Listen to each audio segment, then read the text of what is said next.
In today's episode, I will be speaking with Keith Rowsell, who is the president of the Lower North Shore English Teachers Association, also known as LNSETA. Keith was born and raised in Harrington Harbour, which is a small island of 300 people off the coast of Quebec. He and his wife Anne live there and have 4 children and 2 grandchildren.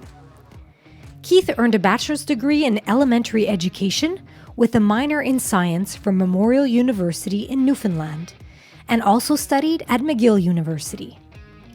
He has taught every grade from pre-K to grade 9. The majority of his teaching has been in the areas of math and science. Keith is the only full-time teaching local union president and has had this role for almost 10 years.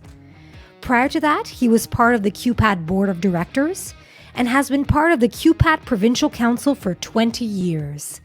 Enjoy today's episode. Welcome, Keith. Hi, glad that you invited me. Thanks. Oh, well, we're thrilled that you're going to answer some questions for us. So in this series of Get to Know Your Local Union Presidents, I was very much looking forward to this conversation. So we're going to go right in. So Not Keith, sure if that's a good thing. Okay.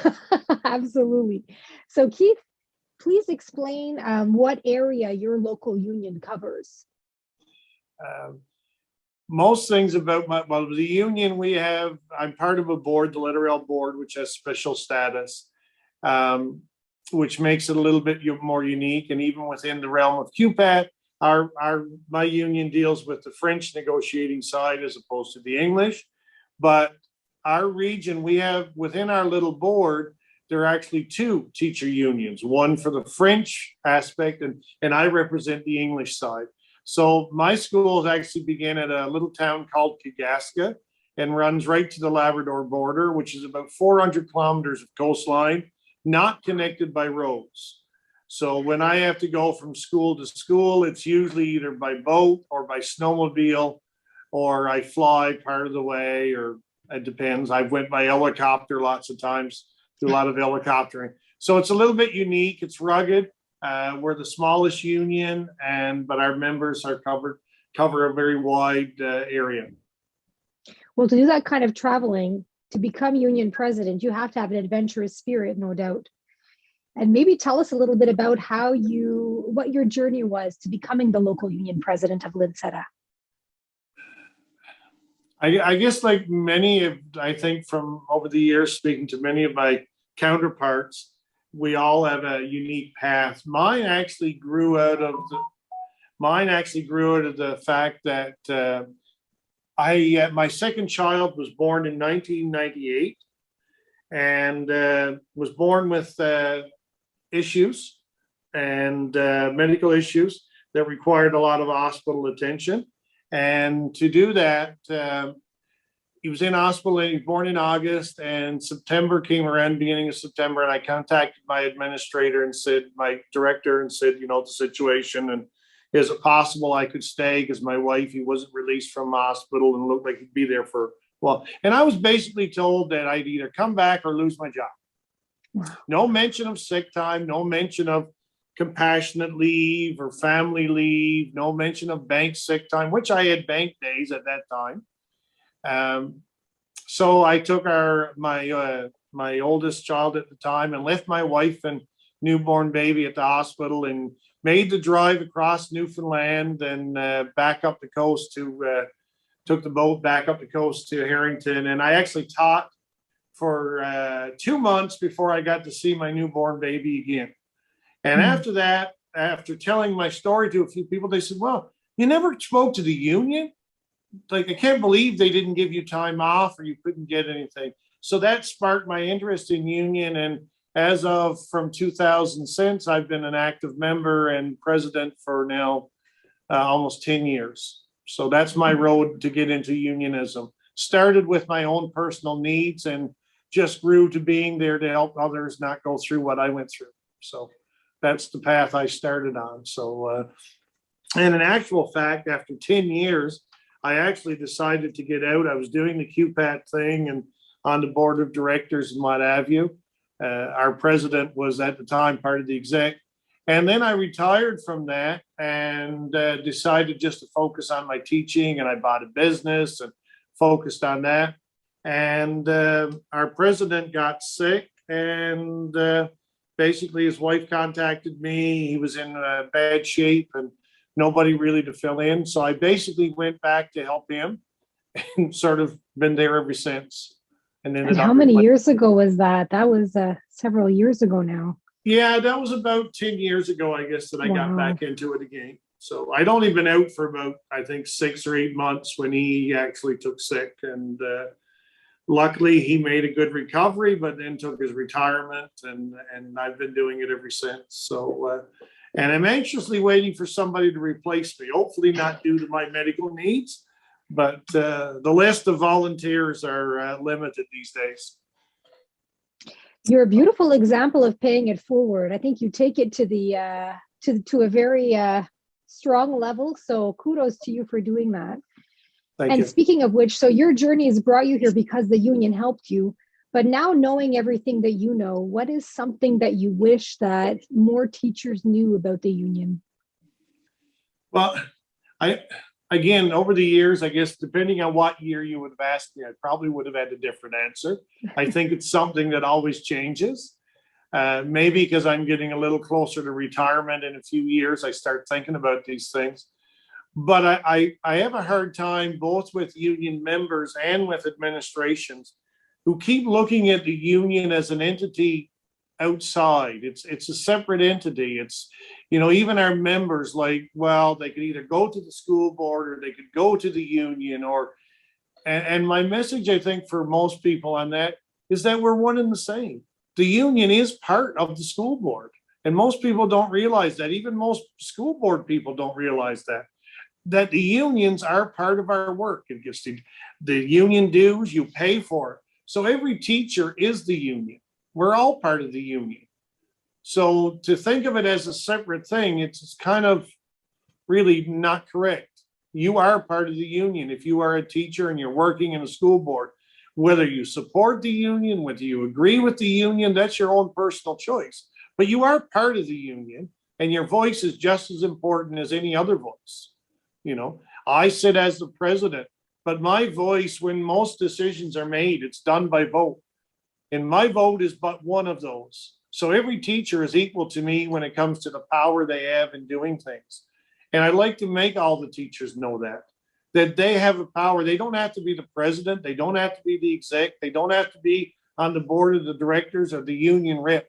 But when it comes to major decisions, their voice matters. And they need to be proud of that voice. Whether they agree with their president or their executive, it's fine. All opinions matter. That's what makes up the union. If we were all exactly on the same page, then, the old saying, most of us would be not needed. We need a wide variety of views and opinions, and the art teacher is just as important as the math teacher or the language arts or the, or the French teacher or whatever, music. Nobody is more important in this world. We're all equal. And I think sometimes people are going, oh, I can't do that. I really don't know enough, or I don't think I'm, clear enough in the way I speak or whatever. And I go, look, your opinion matters. And that's what's important. And I think everybody should know that going forward. They are the union. It's not just something outside. They're part of it. Yes. And I mean, think about the pressure. If LNSETA is Keith, or if the union delegate is the union, that's a lot of pressure. And it's not on one individual or a small group. Absolutely. No. And Keith, looking at the past 18 months, looking at everything that the pandemic and COVID has brought to teaching is one thing. And maybe for yourself, either professionally or personally, something that the pandemic has made you let go of, that you're happy that you've let go of. And also on the flip side, something that the pandemic has brought into your life that you want to maintain. Those are always tough. For me, it's been, I think the pandemic has made us reevaluate maybe our own personal values to some degree. And that can be good and can be bad. I'm not saying one side or the other. I think for me, it is the value of family and friends, coworkers, um, knowing that people were there. You know, for me, I have my immediate family, children, grandchildren, and certainly being able to be part of their lives during the pandemic became even more special because I realized that a lot of people couldn't. So having my family at an age where they're still fairly close to me, I think became even more valuable. And I don't think that should be something we should be able to say.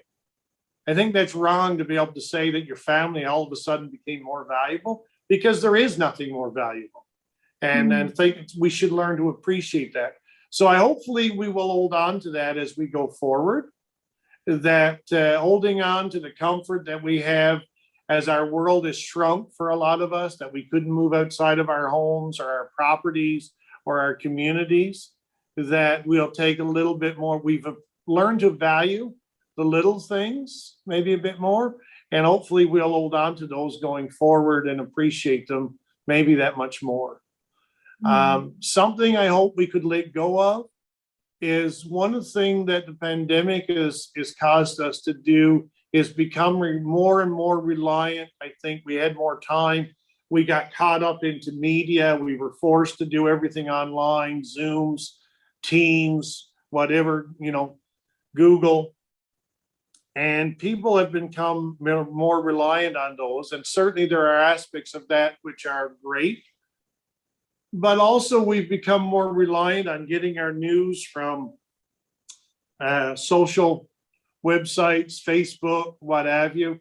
And unfortunately, the whole idea of a presidency based on fake news and what have you, but those things do exist. And I think the one thing I'd like for people to be able to let go of is automatically reacting at something they saw and heard without actually getting the actual facts or giving it time to develop where the truth can actually come out. Because too often we've become very quick and very judgmental on things. So hopefully we can drop that part of our personalities and go back to, not into posse mode looking for somebody to hang, but actually go back and trust in the systems that have been put in place to defend us over time. And I know there have been challenges to some of those, but we shouldn't be judging the whole system by a few breaks in that system. So that's something I hope we can kind of let go from the pandemic. And maybe a final message for our members, if you would be so kind as to share a message for teachers going forward. We're coming out of negotiations. We're slowly making our way out of the pandemic. A message for teachers would be wonderful. Yeah, I don't know. I think maybe it's because it's getting dark here or something. I'm feeling very philosophical this evening or something. No, a message for teachers. Appreciate the people around you, I think would be certainly a good thing. And hopefully you're surrounded by good people and trust in their judgments, even if they don't necessarily agree with you. Take a look at it and at least listen instead of barring them or socially cutting them off from your network. Maybe it's time to just take another look at yourself and reevaluate a bit. But I think the one thing I've heard most with my teachers is we're tired. We're tired. It's been so much stuff and, I feel overworked. Well, my one message to everybody is get off the couch, get off social media, get out there and do something. I don't care if you want to join your church group or go back and be volunteer at some medical facility, homeless. Go out and do something. Be part of your union. Be active. Get out and enjoy the outdoors a little bit. Live a bit. Do not sit and dwell on all the negatives. Find something good in your life and go with it. Change. Get a part-time job helping out somebody else if you want to. I don't care. Just get up and do something. Don't let the pandemic keep you held to your living room anymore. Get out there and do something. Be active. That's the message for me to all of my members or anybody who wants to listen. Just get out there and live a bit. Enjoy things. And it can be the things It could be your own greenhouse or something in your own backyard or something, plants you put in the window. I don't care what it is. Take up art, take up another language. I don't know. But get out there and do something, and maybe do something to help others, which will help make you feel better that you're part of the solution. Thank you so much, Keith. And I'm going to put you on the spot. I don't know if this is, you're in the right place right now, but I know sometimes when we're in meetings, you're able to look outside the window and show us your home. And I love that. Is that close by right now? Okay. So right now, let me see here. You're not putting me on the spot. I'll turn my camera around. So right now, I'm in our little living room library, and it's where I come to for some of my meetings. We have some of the kids' artwork here on the wall. It's beautiful. And yes, it's dark. Don't know. That's the school. That's the classroom that I teach in, the top one. The window down below is actually my union office, is located there. And if I could turn the camera, which I don't think you can see, sorry, I will try to, again, as you said, you put me on a spot here. No warning on this one. Well, I didn't give you a warning on this one. So I will try to get a shot here out of here as I turn, and maybe I can do it up here better. That's my house. That's where I live. I love that. Okay? That's my house. This is our little town. I'm at the back of the school. I'm actually right next to the gym. That's the crosswalk we use. Okay. And my office. And just on the other side of that, of course, is our little community of 300 people where I live and love. Been born and raised in this area. Wow. So, yeah, that's my little piece of the world. And I love getting to Montreal and seeing everybody in QPAC and what have you. But this is just one place of the many that lie in this beautiful province of Quebec. And, you know, if you want to live and see a little bit more, you can just stay close to home. You don't have to leave the province to get a good view of all the different things we have and lifestyles that are available. Thank you so much for sharing that with us. And thank you for the work that you do on behalf of QPAT and on behalf of all the LNSETA members. Thank you very much. And again, thanks for the invite, and look forward to seeing you guys in person soon, maybe. No doubt. Take care. Bye-bye.